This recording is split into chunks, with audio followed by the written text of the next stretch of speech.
and I am a young activist from Haiti, currently working at the International Organization for Migration, former co-chair of the board of directors of Frida Young Feminist Fund, and a member of the YWCA. And I have the privilege of being your moderator for today's International Women's Day program. Happy International Women's Day to all of you, and thank you so much for joining. Just this time last year, we celebrated the accomplishments since the 4th World Conference of Women in Beijing over 25 years ago. This year, we'll focus on the present and the future as we recognize the importance, power, and outright need for women's leadership to attain good governance, sustainable development, and progress towards full gender equality in a COVID-19 world. Women's leadership is undeniably key to the COVID-19 response and recovery. Whether as scientists, frontline workers, or at the highest level of governments where many of the countries that have been successful in responding to the pandemic are headed by women. One of my all-time favorite quotes and personal life motto is by Audre Lorde. She said, and I quote, "I am not free while any woman is unfree, even when her shackles are very different from my own." And I think that this pandemic and the inequalities that it brought to light and increased, and the setbacks in human rights that came with it, has really illustrated the essence of this statement. There is hope, however, as feminist activists of all ages, abilities, races, genders, religions, ethnicities, sexualities, and with all the richness that this diversity brings, continue to fight every day for a more just and equal world. I hope that today's program will inspire you and encourage you to do your part. Today's celebration will include a special message by Golden Globe nominated and SAG Award winning actress, philanthropist, and Time's Up founder Eva Longoria, some wonderful musical guests throughout the program, and a special performance by some of Broadway's best at the very end. We will first hear from an array of gender champions celebrating women's leaderships in all its forms. You will then also learn more about the exciting upcoming Generation Equality Forum to be co-hosted by Mexico and France as we officially unveil the key initiatives of the Generation Equality Action Coalitions and the Women, Peace and Security and Humanitarian Action Compact. It is a privilege and honor to introduce our first speaker to open today's program. Since taking office, he has prioritized the dismantling of gender inequality both within and outside of the UN. He has significantly increased the representation of women at the highest level of the UN, recognizing that the meaningful inclusion of women in decision-making increases effectiveness and productivity, brings new perspectives and solutions to the table, unlocks greater resources, and strengthens efforts across all 3 pillars of the UN's work: human rights, peace and security, and development. Please join us in welcoming the Secretary General of the United Nations, Mr. Antonio Guterres. Today, we celebrate the women of the world who are leading their countries and communities through the urgent crisis caused by COVID-19. Over the past year, countries with women leaders are among those that have suffered fewer deaths and put themselves on track for recovery. Women's organizations have filled crucial gaps in the provision of services and information on the pandemic, especially at the local level. And women peace builders have played a vital role in public health messaging in low-trust and conflict-affected communities. 70% of frontline health and care workers are women, many from racially and ethnically marginalized groups and at the bottom of the economic ladder.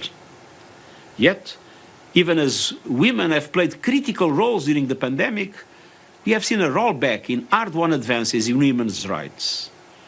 The regression harms women and girls above all, but it also harms everyone and all our work for peace and prosperity. In this decade of action to deliver the Sustainable Development Goals, we must turn things around. As we look to this year's Generation Equality Forums in Mexico City and Paris, we have many challenges to overcome. Too often, services are delivered by women, but decisions are made by men. Just 22 countries have a woman as head of state or government, just 21% of ministers are women, and women parliamentarians make up less than 25% of national legislators. Women have an equal right to speak with authority on the decisions that affect their lives. This is how we will ensure that decisions are inclusive and reflect the needs of the entire population. This is how we will rebuild from a pandemic that has made gender inequality worse, that has pushed more women into poverty, out of jobs, and away from access to educational and medical services, including for sexual and reproductive health. This is how we will solve the urgent challenges of our time, from the pandemic to climate change, to deepening inequalities, conflict, and democratic backsliding. Gender equality is essentially a question of power. But equal power will not happen in itself. This is still a male-dominated world with a male-dominated culture. We need to work together with vision and determination to make equality happen. I'm proud that we have achieved gender parity in UN leadership posts for the first time in history. We must transform social norms.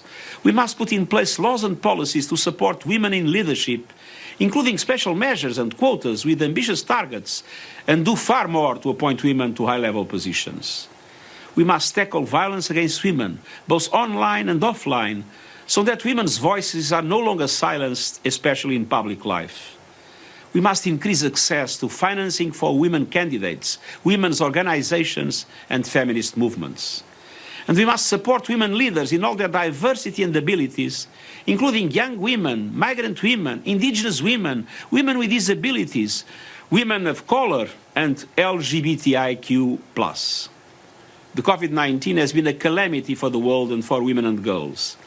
But it has also forced a reckoning with global inequalities, fragilities, and entrenched gender discrimination. Women must be at the center of the recovery as we make the course corrections that the pandemic has highlighted so vividly. This is a job for all of us. I look forward to working with all of you to advance women's leadership, to achieve women's rights, and to build a future based on equality and dignity for all. Thank you. Thank you so much, Mr. Secretary General. It was great to hear you highlight the role of women and young women peace builders in fighting COVID, the role of women healthcare workers, especially as many of them are migrants, the importance of ensuring access to sexual and reproductive health, and of course, the need to finance feminist movements. You are and continue to be an inspiration to the world. Our next speaker has made gender equality and the empowerment of women one of his top priorities during his tenure and has formed a gender advisory group on gender equality and women's empowerment to inform and help foster gender equality during the 75th session of the UN General Assembly.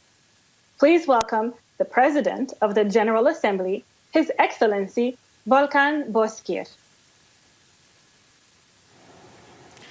Since the Beijing Declaration and Platform for Action was adopted 25 years ago, we have made some progress in advancing women's rights, yet no member state has achieved gender equality. In 2021, 2/3 of all illiterate adults are women, and the digital divide threatens to leave even more women behind. Labor market segregation persists, as does the gender pay gap. Women still shoulder the disproportionate burden of unpaid care, with the so-called second shift now overlapping for many women who are working from home as a result of the COVID-19 pandemic. Furthermore, the shadow pandemic of gender-based violence rages behind closed doors during lockdowns. This decade of action to implement the Sustainable Development Goals is our chance to course correct. Here, in the General Assembly, I'm working to mainstream gender equality with the support of the newly established Gender Advisory Group.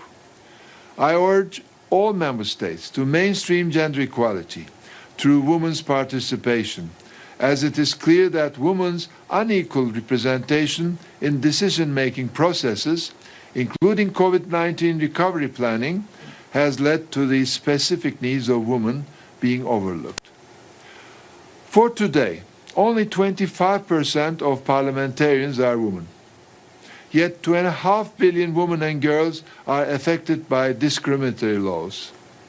We must expand space for civil society leaders and feminist advocates in decision-making at all levels, and end violence against women in politics and public life. On this International Women's Day, I call on all member states to guarantee women what I think of as the 5 Ps.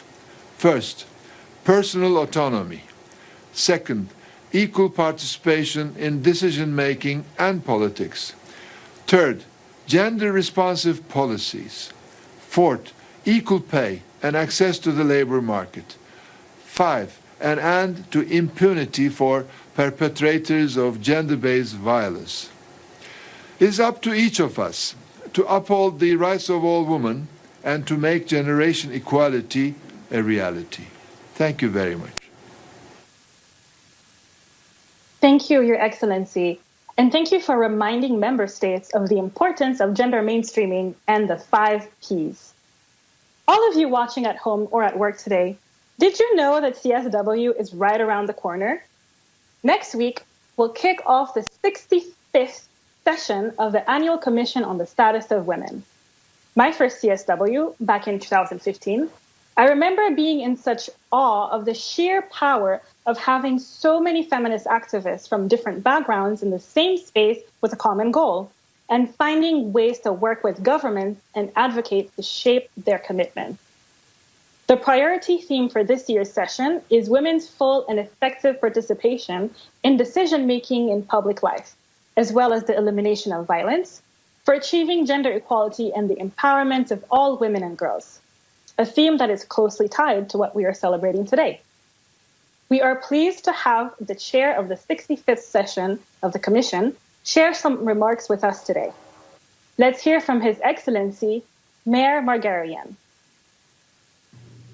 Excellencies, distinguished delegates, friends. I'm very pleased to join you today on the occasion of the United Nations observance of International Women's Day 2021. As you have heard, this year's theme for International Women's Day is closely aligned with the priority theme of the upcoming 65th session of the Commission on the Status of Women, which will begin next week. Traditionally, this observance gives us the opportunity to reflect on the gains made so far for women and girls globally, while also recognizing that more work needs to be done. However, 2020 has been a watershed year in modern world history. The COVID-19 pandemic has disrupted all our lives and disproportionately impacted women and girls across the world. The effects of the pandemic can be seen across the many dimensions of their lives.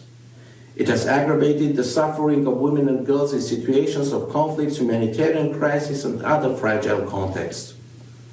Maternal mortality, gender-based violence, and the burdens of unpaid care work on women are significantly increasing as a result of the crisis.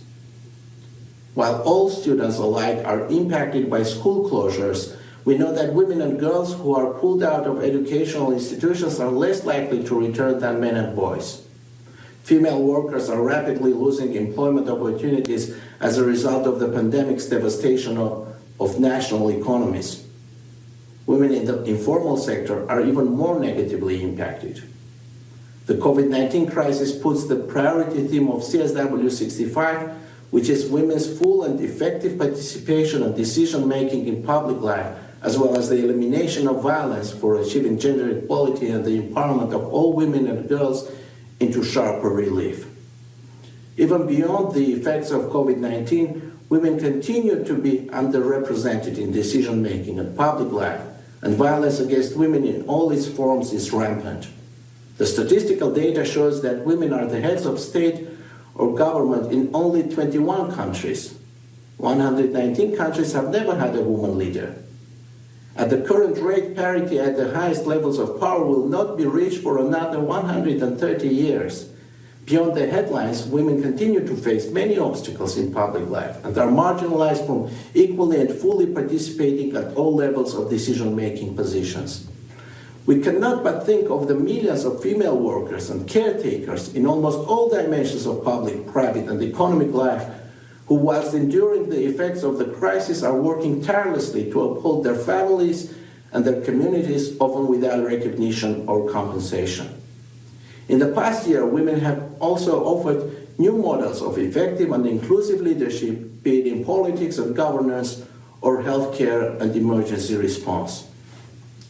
At the end of 2020, the Harvard Business Review released an assessment which rated women more positively on 13 out of 19 competencies that comprise overall leadership effectiveness in times of deep crisis.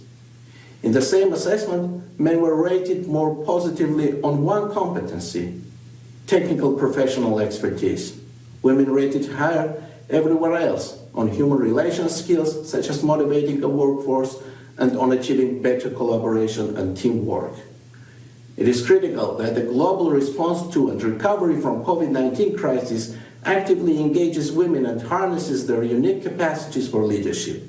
Without the leadership and equal participation of women, the road to recovery from the pandemic will be even harder.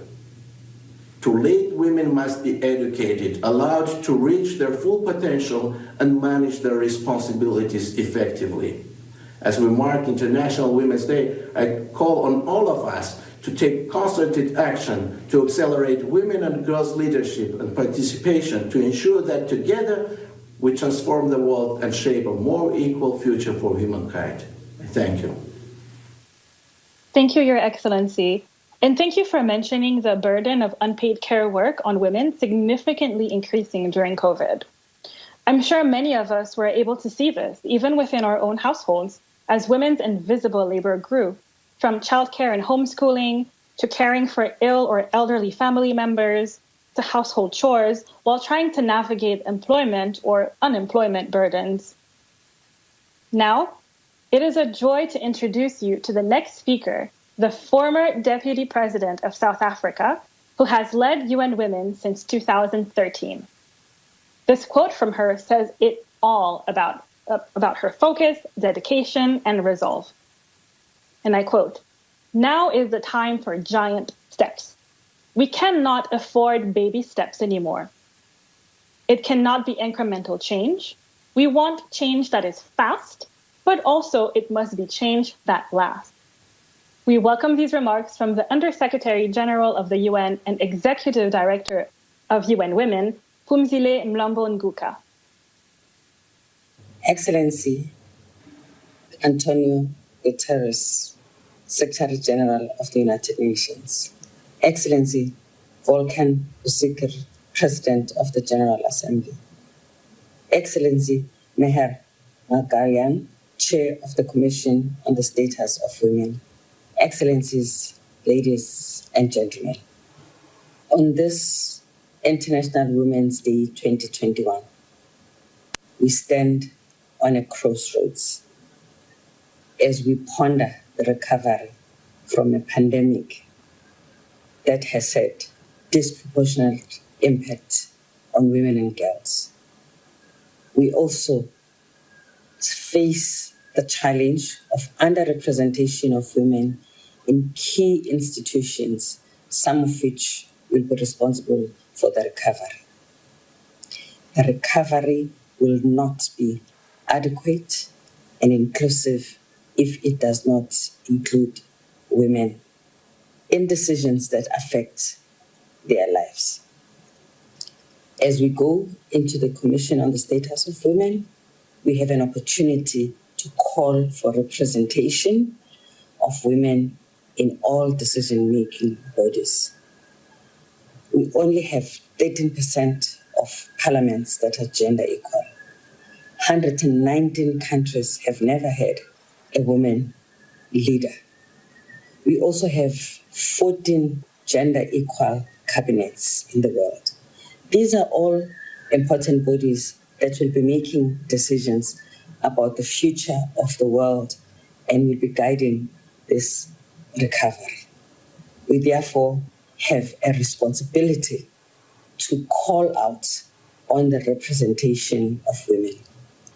In 2020, when we marked 25 years of the implementation of the Beijing Platform for Action, heads of states lamented the underrepresentation of women in their countries. This is the time to address this underrepresentation. And in the agreed conclusions of CSW, to make bold recommendations. We will also have generation equality, which will help in taking measures and steps that will help the recovery and the implementation of SDGs. This, again, is an opportunity that cannot be missed. Exclusion of women in decisions that affect their life is bad corporate governance. It should not be allowed. This is why, at this point in 2021, when we are at crossroads, we have to bring this to an end. Thank you. Thank you so much, Madam Executive Director. And thank you for calling out the lack of women in most countries' decision-making bodies. As you said, exclusion of women in decisions that affect their lives is bad governance and should not be allowed. We look forward to hearing from the Executive Director again at the close of today's observance. Next, we're about to hear from one young woman for whom the word impossible does not exist. We know how important it is that young women and girls are encouraged to enter STEM fields. That's science, technology, engineering, and mathematics. When ventilators were becoming scarce in Afghanistan during the outbreak of COVID, Somaya Faruqi, who was 17 years old at the time, and the rest of the Afghan girls' robotics team developed a low-cost and open-source ventilator prototype to support their country's healthcare system. Somaya is one of the many remarkable young women around the world who are contributing to the COVID-19 response. Let's hear from her now. Excellencies, respected dignitaries, men, women, and especially young girls around the world. There are millions of girls around the globe who are curious. Girls love science, number, engineering, and technology. But who are deterred by harmful gender stereotypes, by lack of support, and also unequal access to education and technology to pursue a future in the STEM field.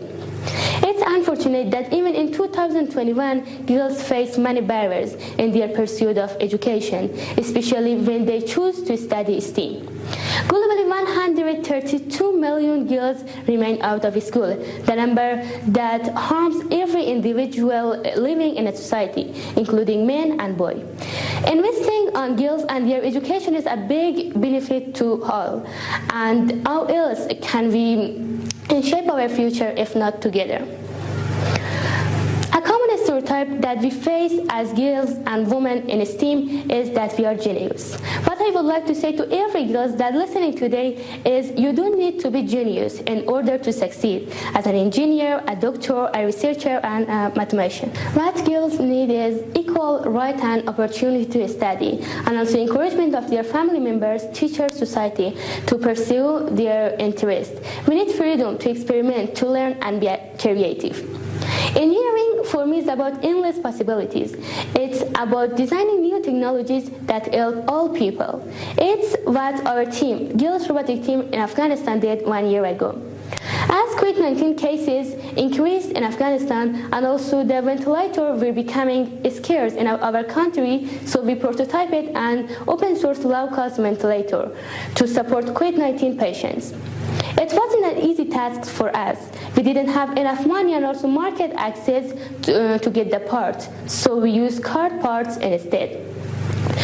Through the support of Digital Citizen Funds and our community, we built many robots like UV robot, spray robot, and also an online game, and another innovation approach that enabled us to fight with coronavirus.